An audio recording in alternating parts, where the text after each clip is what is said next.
what is the first step to understand and fall in love with the Qur'an and Allah subhanahu wa ta'ala? The question itself is beautiful, because talking about love, talking about Allah subhanahu wa ta'ala, didn't say I want to go to Jannah, I'm worried I'm going to do whatever. No. Fall in love. Like if someone asks you, and Allah is exalted and His book is exalted, but if somebody asks you, how do you fall in love with ice cream? Or this, honestly, because we all love this, or let's say chocolate, something you love, and somebody, they have never tasted it. And they look at you and says, what is so special about it? I mean, why do you love it? And this is how they say it. What do you tell them? The first thing you will say, you know why you don't love it? Because you've never tried it. You put one piece in your mouth and see how you will feel. True or false?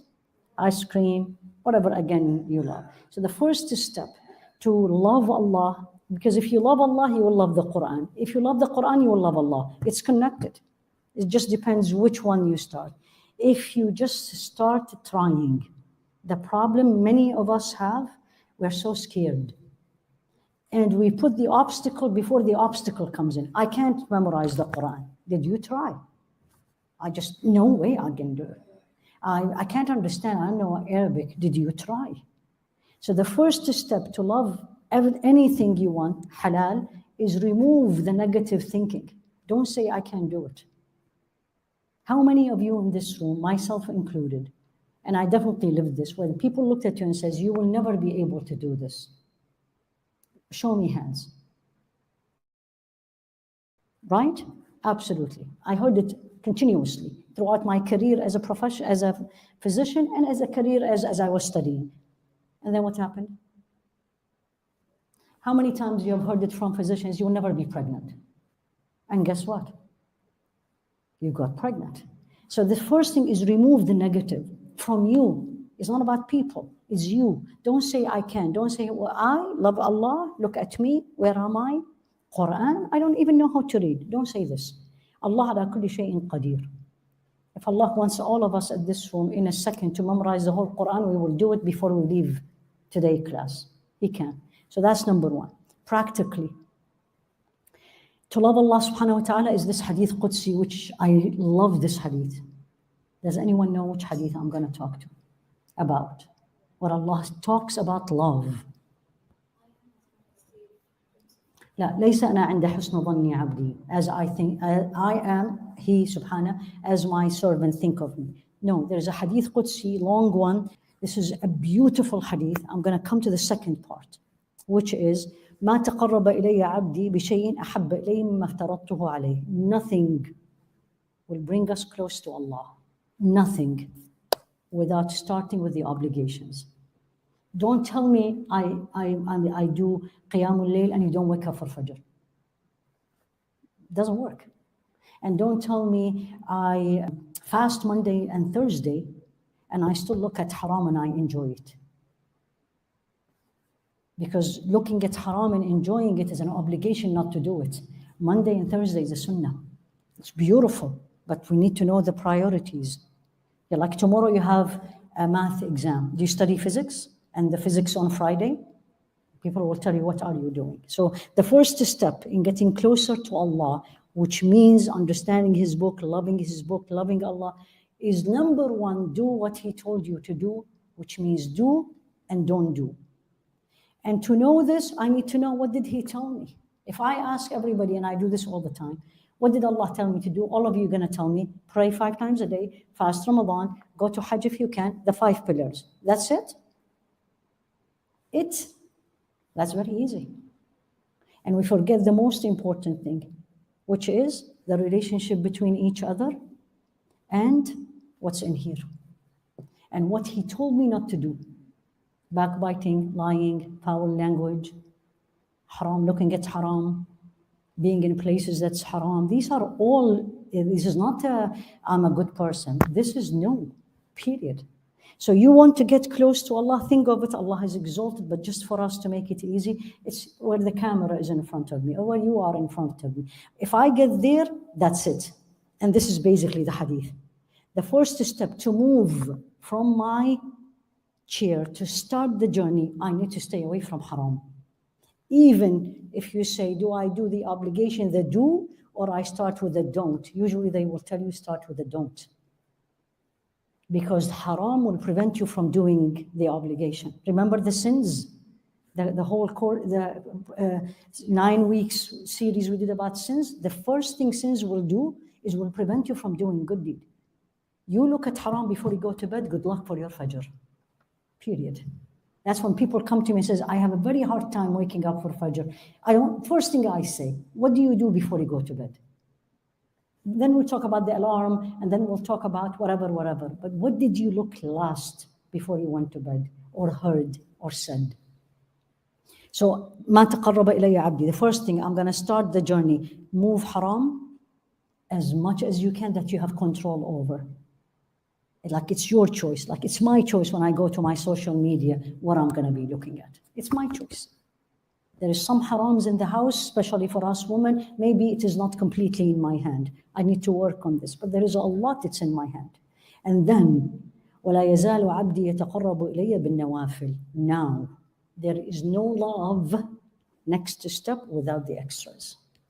If you look at the sunnah as sunnah, then don't talk to me about the love of Allah. If Maghrib will finish and you ran away out and you didn't do this 2 rak'ah that takes 2 minutes, 3 minutes, don't talk about the love of Allah.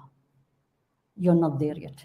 When you love someone, and always think of the relationship with human beings, and Allah is exalted. When you love someone, don't you bring them the tea or the coffee before they ask?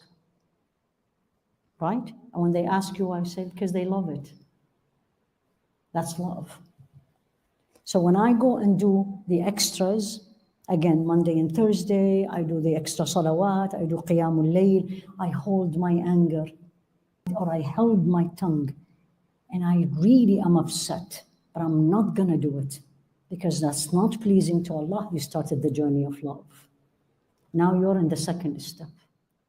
And this is not only in Ramadan, when the masjid is full and everybody is doing Taraweeh, and the day of Eid we're done. And the hadith says, وَلَا يَزَالُ عَبْدِي. It's a continuous process. يَزَال, for those of you who know Arabic, فعل المضارع, the present verb, means now and the future.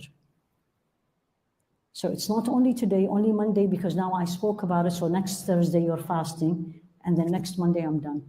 No, don't talk about love. You're obedient to Allah. You're getting, but there is no love yet. And he says, لا يزال, continue, يتقرب إلي بالنوافل. You know what's a nafila? For a nafila, right? Somebody comes in here and says, Salaam alaikum. Or you come in here and you say, Salaam alaikum. We don't know anybody, or you know nobody will answer you. That's a nafila. That's a good deed. That's an extra. Answering her is a wajib. Answering this person is an obligation. But just come in the masjid and say, Salaam alaikum. That's a good deed. Check. Right? You come in here and you see, I don't see it in this masjid. Inshallah, we should. But every masjid, like where I go, there's always boxes out there. You know, it says zakah, sadaqah, whatever. Just put $1. What is the $1? Right? I didn't say 5 or 6 to buy a coffee. It's just one. That's an afila. That's what he's talking about. But continuously. And in every step in my life, in my day, there's an opportunity for an nafila. Making someone happy is a good deed. It's an nafila. It's not an obligation. It's your choice. But it is extra. When I was traveling back, subhanAllah, travel is an amazing thing because it teaches you a lot, subhanAllah. When I came to the plane, and then I was on the aisle, and then a couple came in. So the woman was in the middle, and the man was here. And I just looked at them and said, do you want to sit together? And I thought, like, they look in a good term, like they were talking. I was like, do you want to sit together? The woman looked at me, couldn't believe it. Says, really? I said, yeah, sure. Come on. Right? What did that cost me? Nothing. And I just moved to the next. That's a good deed. But we don't do it. We don't think of it. And Allah subhanahu wa ta'ala made me think of it. So, لا يزال عبدي يتقرب إلي بالنوافل. What makes me A+ Muslim, this is how I call. A+ Muslim versus A versus B versus C is the extras. Because everybody, to be a Muslim, believe in Allah. Everybody who is not a failed Muslim, pray. Delayed, maybe few, and they don't reject Salah. But what makes you A plus Muslim? A plus Muslim is what Rasul alayhi salatu wasalam, what Sayyidah Aisha described him, is the Qur'an, walking Qur'an. So now you continue to do this, now the love. The word love comes in the hadith, حَتَّى أُحِبُّهُ, till Allah loves you, or Allah loves me. We claim Allah loves me. And by the way, I think I've said this before, but I'm going to say it again. Having this dunya is not a sign of love. When Allah gives me everything I want, that doesn't mean He loves me. Sometimes you need to be very worried, because this could be a test. On the contrary, the sign that Allah loves me, what He said, فَإِذَا أَحْبَبْتُ, when I love Him, كُنْتُ سَمْعَهُ الَّذِي يَسْمَعُ بِهِ, I become His hearing, His eyesight, His hand, and His leg. You will not disobey Him. You will not enjoy looking at haram. You can't do that. So how do I know Allah loves me? These are the two signs. And then, وَلَئِنْ سَأَلَنِي لَأُعْطِيَنَّهُ, when He asks me, when you raise your hand, He'll give it to you on the spot. He always responds to the dua in 3 ways, you all know that. But this one is He will give it to you right away, because He used 2 forms in a word of tawqeed, emphasis. لَأُعْطِيَنَّهُ, لام التوكيد and نون التوكيد. 2. وَلَئِنْ اسْتَعَاذَنِي, this is what we need. When you seek refuge in Allah, He will give it to you on the spot. He will protect you. So how do I get to the love of Allah and to the love of the Qur'an? Start by do what He told you to do. And don't, it's difficult, that's for sure. Yani I say this to myself before I say it to anyone. Obeying Allah is not easy. It's very challenging. And it's becoming more and more harder. But then the moment you start the step or start the process, see how Allah subhanahu wa ta'ala will make it easy. And once you fall in love with Allah, you will fall in love with His book. That's for sure.